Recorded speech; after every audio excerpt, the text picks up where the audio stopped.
Hello दोस्तों, मैं सुशील कुमार राठौर, आपको एस के राठौर चैनल में स्वागत है। दोस्तों आज मैं आप लोगों के लिए क्लास 10th का हिस्ट्री और ज्योग्राफी और जितने भी दोस्तों ये 4 विषय होते हैं, अर्थशास्त्र हो या राजनीतिक शास्त्र हो, दोस्तों इन सभी के बाद जो दोस्तों आपका प्रश्न जो उठता है वो उठता है कहाँ से? तो आपदा प्रबंधन से। तो आपदा प्रबंधन मैंने दोस्तों आपके लिए लेके आया हूँ। यहाँ पर देखिए आपदा प्रबंधन लिखा गया है। ये आपदा प्रबंधन से मैंने दोस्तों आपके लिए बहुत ही इम्पोर्टेंट महत्वपूर्ण ऑब्जेक्टिव प्रश्न लिखा हूँ, जो दोस्तों आपका इस वीडियो में आपका पूरा जितने बिहार बोर्ड में आपदा से प्रश्न पूछे जाते हैं वो सभी है। तो आप इस वीडियो को दोस्तों एंड तक देखिए ताकि आपको समझ में आए। तो चलते हैं दोस्तों बिना समय बिताते हुए, ठीक है, चलते हैं प्रश्न की ओर। तो प्रश्न हमारा एक क्या है ये देखिएगा। पहले यहाँ पर चर्चा कर लेते हैं कि हम लोग पढ़ने वाले क्या हैं। तो आज पढ़ेंगे इसके बारे में। यहाँ देखिए लिखा गया है प्राकृतिक आपदा एवं परिचय। प्राकृतिक की आपदा के बारे में जानेंगे। तो पहला प्रश्न हमारा यहाँ दिया गया है दोस्तों, इनमें से कौन प्राकृतिक आपदा नहीं है? इनमें से कौन प्राकृतिक आपदा नहीं है? तो दोस्तों इसका राइट आंसर हमारा होगा ऑप्शन सी। क्या है? आतंकवाद। यहाँ पर देख लीजिएगा क्या है? आतंकवाद। दूसरा प्रश्न है, इनमें से कौन मानव जनित आपदा है? मानव जनित यानी कि दोस्तों मानव द्वारा आपदा माने मानव द्वारा किए गए आपदा, तो वो कौन सा आपदा है? तो दोस्तों यहाँ पर देख लीजिए ऑप्शन यहाँ पर होगा इसका ऑप्शन डी, यानी कि दोस्तों सभी। कह रहा है कि सांप्रदायिक दंगे, ये दंगा जो है आदमी करवाता है। बी नंबर है आतंकवाद। आतंकवाद कौन? प्राकृतिक होता है नहीं ना, तो होता कौन है? आदमी। तो मनुष्य अगर होता है तो दोस्तों ये भी हो गया हमारा क्या? मानव जनित आपदा आतंकवाद। महामारी ये भी बीमारी है, ये तो हो जाएगा ही दोस्तों क्या है? मनुष्य द्वारा ही कचरे फैलाने से, या चाहे कोई भी चीज़ गंदगी पानी में कचरे फैलते हैं तो मनुष्य के द्वारा ही, यानी कि दोस्तों ये भी जो है महामारी, ये भी क्या है हमारा? तो ये भी मानव जनित आपदा है। तो यानी हमारा ये तीनों सही है। तीसरा नंबर प्रश्न है दोस्तों, सुनामी का प्रमुख कारण क्या है? सुनामी का प्रमुख कारण क्या है? तो इसका आंसर ऑप्शन होगा दोस्तों ए, समुद्र में भूकंप का आना। समुद्र में भूकंप का आना, ऑप्शन नंबर ए राइट होगा। चलिए इसी प्रकार देखते हैं चौथा नंबर प्रश्न देखेंगे हम लोग। यहाँ पर देखिए चौथा नंबर हमारा प्रश्न है, इनमें से कौन विस्तृत क्षेत्र को प्रभावित करने वाली आपदा है? तो दोस्तों इसका राइट आंसर होगा ऑप्शन बी। बी है ओजोन, क्या है? ओजोन परत का क्षय, यही हमारा राइट आंसर है। पांचवा प्रश्न है, आपदा प्रबंधन किसे कहते हैं? तो दोस्तों इसका राइट आंसर हमारा होगा ऑप्शन सी। सी में है प्राकृतिक आपदाओं के दुष्परिणामों को कम करने का उपाय किया जाना चाहिए। हमारा ऑप्शन सी राइट हो जाएगा। छठा नंबर प्रश्न है, इनमें से कम विनाशकारी आपदा कौन है? इनमें से कम विनाशकारी आपदा कौन है? तो दोस्तों इसका राइट आंसर होगा ऑप्शन ए, भूस्खलन। क्या है? भूस्खलन, क्योंकि भूस्खलन दोस्तों हर जगह नहीं होता है, वह हमेशा होता है तो पर्वतीय इलाकों में होता है। चलिए सातवां प्रश्न देखते हैं, बंगाल की खाड़ी का चक्रवात किन महीनों में भयानक होता है? कह रहा है कि बंगाल की खाड़ी का चक्रवात जो है किन महीनों में भयानक होता है? तो दोस्तों इसका राइट आंसर होगा ऑप्शन डी, अक्टूबर से नवंबर। क्या है? अक्टूबर से नवंबर। चलिए आगे देखते हैं दोस्तों आठ नंबर प्रश्न, बाढ़ प्रबंधन में किस बात पर सबसे अधिक ध्यान देना चाहिए? तो दोस्तों इसका राइट आंसर होगा ऑप्शन बी, नदी के दोनों ओर तटबंधों का निर्माण होना चाहिए। ऑप्शन बी राइट है। 9 नंबर प्रश्न है, इनमें से कौन भारत का सूखा क्षेत्र है? इनमें से कौन भारत का सूखा क्षेत्र है? तो दोस्तों इसका राइट आंसर होगा ऑप्शन डी। हमारा ऑप्शन डी हो जाएगा दोस्तों। यहाँ पर क्या है? तो ऑप्शन डी है सभी, यानी पूर्वी राजस्थान। क्या है? पूर्वी राजस्थान, पूरा मध्य प्रदेश और है सी में है कर्नाटक का पठारी क्षेत्र। ये सभी हमारा राइट आंसर है। चलिए 10 नंबर प्रश्न देखते हैं हम लोग। यहाँ पर दोस्तों देखेंगे 10 नंबर प्रश्न हमारा है, इनमें कौन क्षेत्र भूस्खलन से अधिक प्रभावित होता है? तो दोस्तों इसका राइट आंसर हमारा होगा ऑप्शन ए, कश्मीर और उत्तराखंड। चलिए आगे देखते हैं दोस्तों। इसी प्रकार हम लोग देखेंगे यहाँ पर देखिएगा क्वेश्चन हमारा है 11 नंबर है, सर्वाधिक बाढ़ प्रभावित देश है? तो दोस्तों इसका राइट आंसर हमारा होगा ऑप्शन सी। ऑप्शन सी हमारा यहाँ पर देखिएगा क्या है? ऑप्शन सी में है हमारा बांग्लादेश। 12 नंबर प्रश्न है, सुनामी किस भाषा का शब्द है? तो दोस्तों इसका राइट आंसर होगा ऑप्शन सी, जापानी। 13 नंबर प्रश्न हमारा है दोस्तों, यहाँ पर देखिएगा 13 नंबर प्रश्न है, मानव जनित आपदा के प्रभाव को कम करने का कारण उपाय क्या है? तो दोस्तों इसका राइट आंसर होगा ऑप्शन सी, सामुदायिक जागरूकता पर ध्यान देना। 14 नंबर प्रश्न है, भूकंप किस प्रकार का आपदा है? तो दोस्तों इसका राइट आंसर होगा ऑप्शन सी, प्राकृतिक। क्या है? प्राकृतिक हमारा राइट आंसर है। 15 नंबर प्रश्न है, महाराष्ट्र में भूकंप आने का मुख्य कारण क्या था? तो दोस्तों इसका राइट आंसर हमारा होगा ऑप्शन डी। ऑप्शन डी हमारा यहाँ पर देखिएगा दिया गया है, कोयना बांध का निर्माण के कारण। चलिए भूकंप का 16 नंबर प्रश्न है, भूकंप का मापन किसके द्वारा किया जाता है? तो दोस्तों इसका राइट आंसर होगा ऑप्शन सी, रिएक्टर स्केल से। क्या दोस्तों? Richter scale. चलिए आगे देखेंगे दोस्तों हम लोग। 17 नंबर प्रश्न हमारा है, यहाँ पर देखिएगा 17 नंबर प्रश्न दिया गया है, अपर्दन और निम्नीकरण किस गति से होने वाली परिवर्तन है? तो दोस्तों इसका राइट आंसर हमारा होगा ऑप्शन सी, सी है धीमी गति से। 18 नंबर प्रश्न है, बिहार में भूकंप कब आया था? तो दोस्तों इसका राइट आंसर होगा ऑप्शन ए, 1934 में। आगे प्रश्न है दोस्तों 19 नंबर है, भोपाल गैस त्रासदी किस प्रकार की आपदा थी? तो दोस्तों इसका राइट आंसर होगा ऑप्शन बी, मानव जनित आपदा। 20 नंबर प्रश्न है, भूस्खलन है, तो भूस्खलन एक क्या है दोस्तों? इसका राइट आंसर होगा ऑप्शन ए, प्राकृतिक आपदा है। यहाँ पर देखिएगा दोस्तों 21 नंबर प्रश्न है, निम्नलिखित में कौन मानव जनित आपदा नहीं है? मानव जनित आपदा नहीं है, तो दोस्तों इसका राइट आंसर हमारा होगा ऑप्शन सी, सुनामी मानव जनित आपदा नहीं है। सुनामी दोस्तों समुद्रों में, नदियों में, ये समुद्रों में होती है, तो ये हमारा क्या है? प्राकृतिक आपदा है। तो चलिए देखते हैं दोस्तों, इसी प्रकार हम लोग अगला प्रश्न देखेंगे। तो चलते हैं देखते हैं यहाँ पर दोस्तों, यहाँ पर हम लोग देखेंगे 1 नंबर प्रश्न। यहाँ पर देखिएगा, यहाँ पर दूसरा है, यहाँ पर दे दिया गया है, देखिएगा प्राकृतिक आपदा एवं प्रबंधन बाढ़ और सुखाड़ से संबंधित, ये भी दोस्तों आपदा ही है आपका। तो यहाँ पर क्वेश्चन है, नदियों में बाढ़ आने का प्रमुख कारण क्या था? तो दोस्तों इसका राइट आंसर हमारा जो होगा, ये ऑप्शन आपका हो जाएगा दोस्तों, क्या है? ऑप्शन बी राइट हो जाएगा आपका। तो ऑप्शन बी में क्या है? देखो, नदियों की तली में अवसाद का जमाव, यही मेन आपका राइट आंसर होगा। दूसरा नंबर प्रश्न है दोस्तों, बिहार, क्या है? बिहार, तो बिहार का कौन सा क्षेत्र बाढ़ग्रस्त क्षेत्र है? बिहार का कौन सा क्षेत्र बाढ़ग्रस्त क्षेत्र है? तो दोस्तों इसका राइट आंसर होगा ऑप्शन डी। क्या है? ऑप्शन डी हो जाएगा, उत्तरी बिहार। तीसरा नंबर प्रश्न है, निम्नलिखित में से किस नदी को बिहार का शोक कहा जाता है? तो दोस्तों इसका राइट आंसर होगा ऑप्शन सी, गंडक। क्या है दोस्तों? ऑप्शन सी यहाँ पर क्या है? सॉरी, कोसी को। क्या है? ऑप्शन सी में कोसी है, गंडक दोस्तों आपका बी में है, तो क्या होगा? ऑप्शन सी, कोसी नदी। चलिए चौथा नंबर प्रश्न हम लोग देखेंगे दोस्तों। यहाँ पर आपका चौथा नंबर प्रश्न यहाँ पर है, दिया गया है, देखिएगा, कह रहा है क्वेश्चन, बाढ़ क्या है? तो बाढ़ क्या है दोस्तों? एक प्राकृतिक आपदा है, ऑप्शन ए राइट हो जाएगा। अगला प्रश्न 5 नंबर दोस्तों है, सूखा किस प्रकार की आपदा है? सूखा जो है ये किस प्रकार की आपदा है? तो ये भी दोस्तों आपका प्राकृतिक आपदा होगा, ऑप्शन ए राइट है। 6 नंबर प्रश्न है, सूखे की स्थिति किस प्रकार की आती है? किस प्रकार आती है? तो दोस्तों इसका राइट आंसर होगा ऑप्शन सी, सी है हमारा, धीरे धीरे आता है। 7 नंबर प्रश्न है, सूखे के लिए जिम्मेवार कारक कौन सा है? सूखे के लिए जिम्मेवार कारक कौन सा है? तो दोस्तों इसका राइट आंसर होगा ऑप्शन ए, वर्षा की कमी। 8 नंबर प्रश्न है दोस्तों आपका, सूखे से बचाव का एक प्रमुख तरीका क्या है? सूखे से बचाव का एक प्रमुख तरीका आपका क्या है? तो दोस्तों इसका राइट आंसर होगा ऑप्शन बी, वर्षा जल ग्रहण करना, वर्षा जल संग्रह करना। संग्रह माने दोस्तों होता है आपको बचाना। जैसे कि हम किसी लोग क्या करते हैं कि सूखे को बचाने के एक मुख्य तरीका ये हमारा बताया गया है कि वर्षा जल को संग्रहण करना।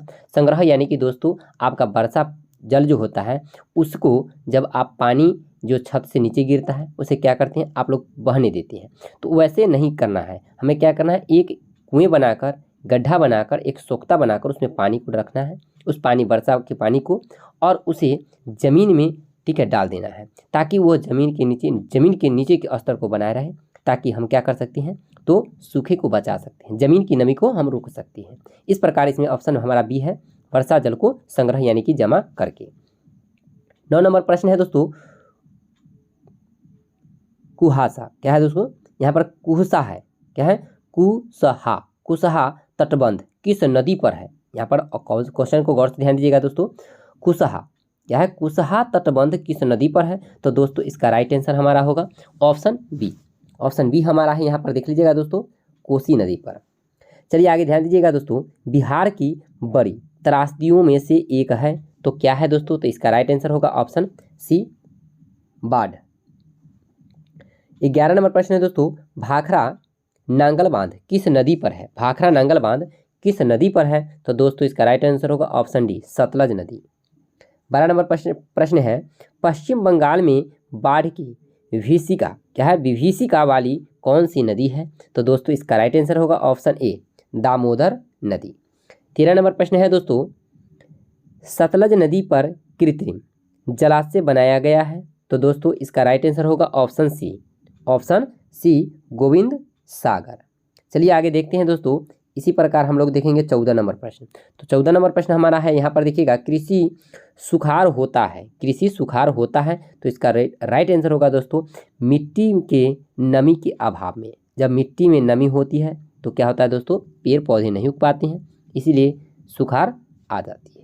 तो ये आपका आंसर हो जाएगा। तो चलिए देखते हैं दोस्तों, इस प्रकार देखेंगे आगे, इसी प्रकार प्रश्न हम लोग देखेंगे। यहाँ पर 15 नंबर प्रश्न। तो 15 नंबर प्रश्न क्या है ये देखिए गौर से। हमारा 15 नंबर प्रश्न है दोस्तों, बाढ़ से सबसे अधिक हानि होती है किसको। तो दोस्तों इसका राइट आंसर हमारा होगा ऑप्शन डी, इनमें से सभी को, यानी कि दोस्तों फसलों को, पशुओं को, भवनों को, इनमें से सभी को हो जाएगा। तो इसका राइट आंसर ऑप्शन डी हो जाएगा। 16 नंबर प्रश्न है, निम्नलिखित में से किस क्षेत्र के जाड़े के दिनों में बाढ़ से ग्रस्त होने की आशंका होती है। तो दोस्तों इसका राइट आंसर होगा ऑप्शन बी, तमिलनाडु। 17 नंबर प्रश्न है, निम्नलिखित में से कौन राज्य सूखे से सर्वाधिक ग्रस्त रहता है। तो दोस्तों इसका राइट आंसर हमारा होगा ऑप्शन जो है डी हो जाएगा, गुजरात। 18 नंबर प्रश्न है दोस्तों, बाढ़ की प्रमुख कारण क्या है। तो दोस्तों इसका राइट आंसर होगा ऑप्शन डी, इनमें से सभी, यानी दोस्तों जल की अधिकता, नदी तल के पर मलबों का निक्षेपण, वर्षा की अधिकता और ये सभी, यानी दोस्तों ऑप्शन ए बी सी सभी राइट हो जाएंगे। चलिए देखते हैं दोस्तों, हम लोग 19 नंबर प्रश्न देखेंगे।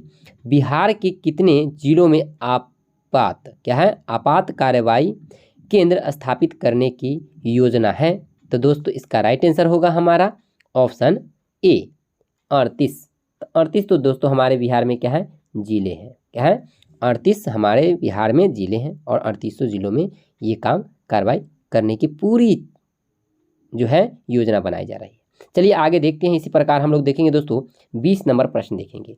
20 नंबर क्या है ये ध्यान से देखिएगा। यहाँ पर 20 नंबर आपका है, आपदा प्रबंधन का प्रमुख घटक कौन से हैं। तो दोस्तों इसका राइट आंसर है आपका ऑप्शन जो हो जाएगा आपका डी। ऑप्शन डी में है दोस्तों हमारा क्या, सभी, यानी स्थानीय प्रशासन, ये हो गया आपका ऑप्शन ए। बी में है दोस्तों आपका यहाँ पर देखिएगा स्वयंसेवी संगठन। सी में है गांव मोहल्ले के लोग, ये सभी आपका राइट आंसर है। चलिए 21 नंबर है, आपदा के समय कौन सी समस्या संचार में बाधक होती है। तो दोस्तों इसका राइट आंसर होगा ऑप्शन ए। ए है मोबाइल टावरों तथा ट्रांसमिशन टावरों का टूटना, ये आपका राइट आंसर है। चलिए 22 नंबर है, कृषि सूखा से बचने का सर्वोत्तम उपाय क्या होगा। तो दोस्तों इसका राइट आंसर होगा ऑप्शन बी। बी हमारा है दोस्तों जल संसाधनों का वैज्ञानिक विकास करना। 23 नंबर प्रश्न है, नदियों के जल संग्रहण क्षेत्र में वृक्षों के रहने से क्या लाभ होता है। तो दोस्तों इसका राइट आंसर होगा ऑप्शन डी, बादल आकर्षित होते हैं। क्या है दोस्तों, बादल आकर्षित होते हैं, पेड़ पौधा होने से बादल आकर्षित होते हैं। चलिए आगे देखते हैं, इसी प्रकार दोस्तों हम लोग देखेंगे नीचे प्रश्न क्या है। तो नीचे हमारा दे दिया है दोस्तों, यहाँ पर देखिएगा दिया गया है प्राकृतिक आपदा एवं प्रबंधन, भूकंप एवं सुनामी से संबंधित दोस्तों मैंने महत्वपूर्ण ऑब्जेक्टिव प्रश्न ये इसमें पूछा गया है, जो बिहार बोर्ड में आपको पूछा जाएगा। तो चलिए देखिए यहाँ पर क्वेश्चन क्या कह रहा है। पहला प्रश्न यहाँ पर दिया गया है, महासागर के तली पर होने वाले कंपन को किस नाम से जाना जाता है? तो दोस्तों इसका राइट आंसर आपका होगा ऑप्शन सी में है आपका दोस्तों यहाँ पर सुनामी के नाम से जाना जाता है। दूसरा प्रश्न है, 26 दिसंबर 2004 को विश्व के किस हिस्से में भयंकर सुनामी आया था? तो दोस्तों इसका राइट आंसर होगा ऑप्शन डी, बंगाल की खाड़ी में। क्या है दोस्तों? बंगाल की खाड़ी, ऑप्शन डी याद रखिएगा। चलिए आगे देखते हैं। इसी प्रकार दोस्तों हम दो देखेंगे इससे आगे प्रश्न। तो चलिए आइए देखते हैं दोस्तों, यहाँ पर तीसरा नंबर प्रश्न हमारा क्या है। तो तीसरा नंबर कह रहा है आपका, भूकंप से पृथ्वी की सतह पर पहुंचने वाली सबसे पहली तरंगों को किस नाम से जाना जाता है? तो दोस्तों इसका राइट आंसर आपका होगा ऑप्शन, यहाँ पर देख लीजिएगा, ऑप्शन आपका 4 दिया है और चारों ऑप्शन में से दोस्तों आपका एक आंसर राइट होता है। जो आपका आंसर पहला इसका होगा आंसर ऑप्शन ए, पी तरंग, जो आपका आंसर ऑप्शन ए हो जाएगा राइट आंसर। चौथा प्रश्न है, भूकंप केंद्र के ऊर्ध्वाधर पृथ्वी पर स्थित केंद्र को क्या कहा जाता है? तो दोस्तों इसका राइट आंसर होगा आपका ऑप्शन बी में है जो आपको क्या है, अधिकेंद्र। पांचवा प्रश्न है, भूकंप अथवा सुनामी के से बचाव का इनमें से कौन सा तरीका सही नहीं है? तो दोस्तों इसका राइट आंसर होगा ऑप्शन डी, भगवान भरोसे बैठे रहना। तो कोई भी कभी भी दोस्तों सुनामी या भूकंप आए तो आदमी को भगवान भरोसे नहीं बैठना चाहिए, उन्हें अपना अस्थायी जगह लेना चाहिए और भागना चाहिए, या दोस्तों जहाँ पर पहुँचना है वहाँ पर पहुँचना चाहिए। चलिए छठा प्रश्न हम लोग देखेंगे यहाँ पर दोस्तों। छठा प्रश्न आपका है, भूपटल के नीचे का वह स्थल जहाँ भूकंप का जन्म होता है वो कहा जाता है, क्या कहते हैं? तो दोस्तों इसका राइट आंसर होगा ऑप्शन ए, भूकंप केंद्र। क्या है दोस्तों? भूकंप केंद्र। किसका जन्म हुआ है दोस्तों? भूकंप का, इसलिए कहाँ भूकंप केंद्र कहेंगे। चलिए सातवां प्रश्न है, किस देश को भूकंपों एवं ज्वालामुखियों का देश कहा जाता है? तो दोस्तों इसका राइट आंसर होगा ऑप्शन ए, जापान को। 8 नंबर प्रश्न है दोस्तों, इनमें से कौन सा भूकंपीय तरंग नहीं है? तो दोस्तों इसका राइट आंसर होगा ऑप्शन डी, क्या है, ओ तरंग नहीं है। चलिए 9 नंबर प्रश्न देखेंगे दोस्तों, भारत को कितने भूकंपीय क्षेत्र में बांटा गया है? तो दोस्तों इसका राइट आंसर होगा हमारा ऑप्शन सी, 5 क्षेत्रों में। चलिए नेक्स्ट क्वेश्चन देखते हैं 10 नंबर, सबसे खतरनाक तरंग कौन सा है? तो दोस्तों इसका राइट आंसर होगा ऑप्शन सी, एल तरंग। चलिए आगे देखते हैं दोस्तों, हम लोग 11 नंबर प्रश्न देखेंगे। तो 11 नंबर प्रश्न आपका यहाँ पर दिया गया है, निम्न में कौन भूकंप का सर्वाधिक संवेदनशील नगर है? तो दोस्तों इसका राइट आंसर होगा ऑप्शन ए, देहरादून। 12 नंबर प्रश्न है, गुजरात का कच्छ प्रदेश किस भूकंपीय पेटी में है? तो दोस्तों इसका राइट आंसर होगा ऑप्शन डी में है दोस्तों, जोन 5 में आता है। अब चलिए देखते हैं दोस्तों, आपका पार्ट जो है, ये पार्ट जो है इससे संबंधित महत्वपूर्ण ऑब्जेक्टिव प्रश्न देखेंगे, जो दोस्तों है क्या, जीवन रक्षक आकस्मिक प्रबंध क्या है ये जानेंगे। तो चलिए यहाँ पर इसका पहला प्रश्न देख लेते हैं। यहाँ पर दिया गया है हमारा, बाढ़ के समय निम्नलिखित में से किस स्थान पर जाना चाहिए? तो दोस्तों इसका राइट आंसर हमारा होगा ऑप्शन ए में है दोस्तों हमारा, क्या है, तो ए है, ऊंची भूमि वाले स्थान पर जाना चाहिए। बाढ़ के समय में कहाँ जाना चाहिए दोस्तों? ऊंचे भूमि वाले जगह पर। दूसरा प्रश्न है दोस्तों, मलबे के नीचे दबे हुए लोगों को पता लगाने के लिए किस यंत्र की मदद ली जाती है? तो दोस्तों इसका राइट आंसर होगा ऑप्शन बी में है दोस्तों हमारा, क्या है, इंफ्रारेड कैमरा का प्रयोग किया जाता है। चलिए आगे देखते हैं दोस्तों, इसी प्रकार तीसरा देखते हैं क्वेश्चन क्या है। तीसरा है, आग से जलने की स्थिति में जले हुए स्थान पर क्या प्राथमिक उपचार करना चाहिए? तो दोस्तों इसका राइट आंसर जो होगा आपका ऑप्शन ए होगा, ठंडा पानी डालना चाहिए।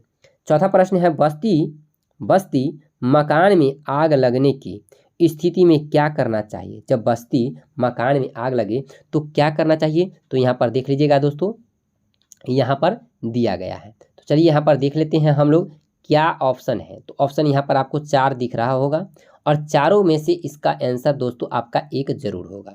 चलिए देखिए यहाँ पर क्या है, तो इसमें जो है ऑप्शन जो होगा आपका ए नंबर राइट होगा। क्या है? तो देखिए यहाँ पर ऑप्शन ए में क्या है, अभी क्या है दोस्तों, यहाँ पर ऑप्शन जो है ए आपका हो जाएगा, अग्निशामक यंत्र को क्या बुलाना चाहिए, अग्निशामक यंत्र को बुलाना चाहिए। आपका ए नंबर ऑप्शन सही हो जाएगा। 5 नंबर प्रश्न है, सुनामी किस स्थान पर आता है? सुनामी किस स्थान पर आता है? तो दोस्तों इसका राइट आंसर होगा ऑप्शन बी, समुद्र में।